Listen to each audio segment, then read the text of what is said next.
শীত মানেই বিভিন্ন শাকসবজি। বাঁধাকপি তার মধ্যে একটি অন্যতম সবজি। বাঁধাকপি আমরা এখন সারা বছরই পেয়ে থাকি।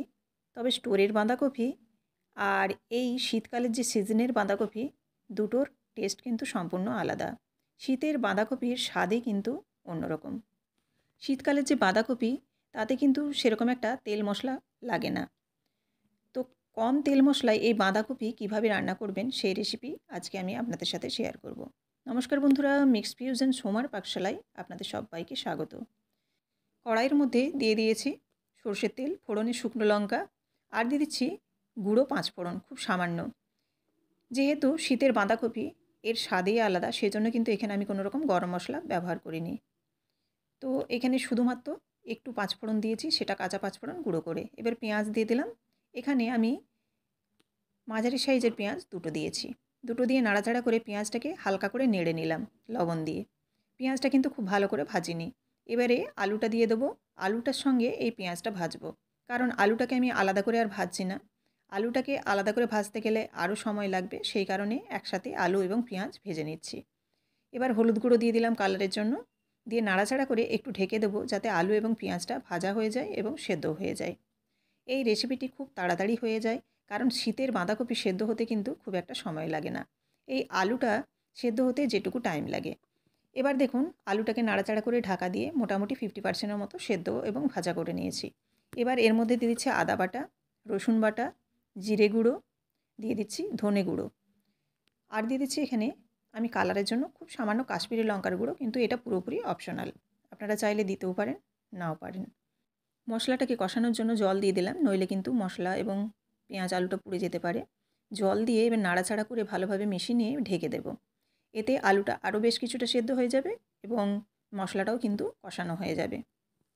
এইভাবে ঢাকা দিয়ে আরও 2-3 মিনিট পর নেড়েচেড়ে খুলে নিচ্ছি। এইভাবে কিন্তু আমি 2-3 বার ঢাকা দিয়ে দিচ্ছি। দেখুন নাড়াচাড়া করে নিচ্ছি, আর এদিকে মশলার যাতে কাঁচা গন্ধটা চলে যায় সেজন্য কিন্তু খুব ভালোভাবে কষিয়ে নিতে হবে। আরও একবার আমি এখানে ঢাকা দিয়ে দিলাম। এইভাবে আমি কিন্তু 2-3 বার লো ফ্লেমে ঢাকা দিয়ে দিয়েছি। ঢাকাটা খুলে এবার দেখুন ঝালের জন্য আমি এখানে কাঁচা লঙ্কা কুচি ব্যবহার করছি। আপনারা চাইলে গুঁড়ো লঙ্কাও ব্যবহার করতে পারেন। আমি গুঁড়ো লঙ্কা ব্যবহার করলাম শুধু কালারের জন্য, কাশ্মীরি লঙ্কার গুঁড়ো। এবার নাড়াচাড়া করে দেখুন খুব ভালোভাবে কষানো হয়ে গেছে। এবার এর মধ্যে দিয়ে দিচ্ছি বাঁধাকপিটা। আলুটা কিন্তু এখানে প্রায় 70%-এর মতো সেদ্ধ হয়ে গেছে। ভীষণই কচি এবং ভীষণ নরম, সেই জন্য কিন্তু খুব ভালোভাবে আলুটা কষানো হয়ে গেছে এবং সেদ্ধও বেশ কিছুটা হয়ে গেছে, বললাম যেন 60% মতো হয়েছে। দিয়ে বাঁধাকপিটা দিয়ে দিলাম। বাঁধাকপিটাকে পরিষ্কার করে ধুয়ে নিয়েছি, এরকম ঝিরিঝিরি কেটেছি। আপনারা খুব একটা সরু করে না কাটলেও হবে, কেন কি শীতের বাঁধাকপি এমনিতেই খুব নরম। এবার খুব সামান্য আরও লবণ দিয়ে দিলাম। আমি পেঁয়াজের সাথে কিছুটা লবণ ব্যবহার করেছিলাম। এবার এই বাঁধাকপিতে যে লবণটা লাগবে সেই লবণটা কিন্তু দিয়ে দিলাম। লবণটা দিয়ে দিলে বাঁধাকপিটা খুব তাড়াতাড়ি কিন্তু কমে যাবে, অর্থাৎ নরম হয়ে যাবে। লবণটা দিয়ে দেখুন খুব ভালোভাবে নাড়াচাড়া করে নিলাম, আর বাঁধাকপিটা কিন্তু একদমই কমে গেছে। এই বাঁধাকপি কিন্তু খুব একটা বেশি সেদ্ধ করা যাবে না, খুব বেশি ঘেটে গেলে এই বাঁধাকপির কিন্তু টেস্ট থাকবে না। এবার দেখুন ঢাকা দিয়ে দিলাম কিছুক্ষণ বাঁধাকপিটা মজে যাওয়ার জন্য। একবার ঢাকা খুলে নেড়ে দিলাম। এবার আলুটা কিন্তু প্রায় 80 এবং 90% মতো সেদ্ধ হয়ে গেছে। এই পর্যায়ে আমি দিয়ে দিচ্ছি খুব সামান্য চিনি। চিনিটা দিয়ে নাড়াচাড়া করে আরও একবার আমি ঢেকে দেব শেষবারের মতো, কারণ আলু প্রায় সেদ্ধ হয়ে গেছে, আরেকবার ঢাকা দিলেই কিন্তু সেদ্ধ হয়ে যাবে। এবার দেখুন আলু কিন্তু পুরোপুরি সেদ্ধ হয়ে গেছে, আর বাঁধাকপিটাও কিন্তু অনেকটাই নরম হয়ে গেছে।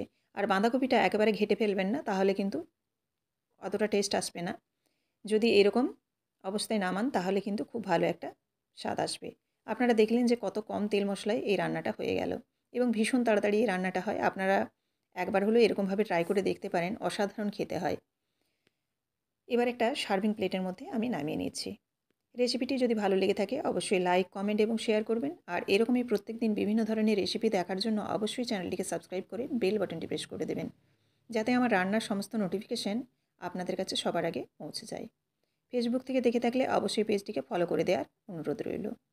দেখুন কতটা সুন্দর হয়েছে দেখতে, খেতেও কিন্তু অপূর্ব।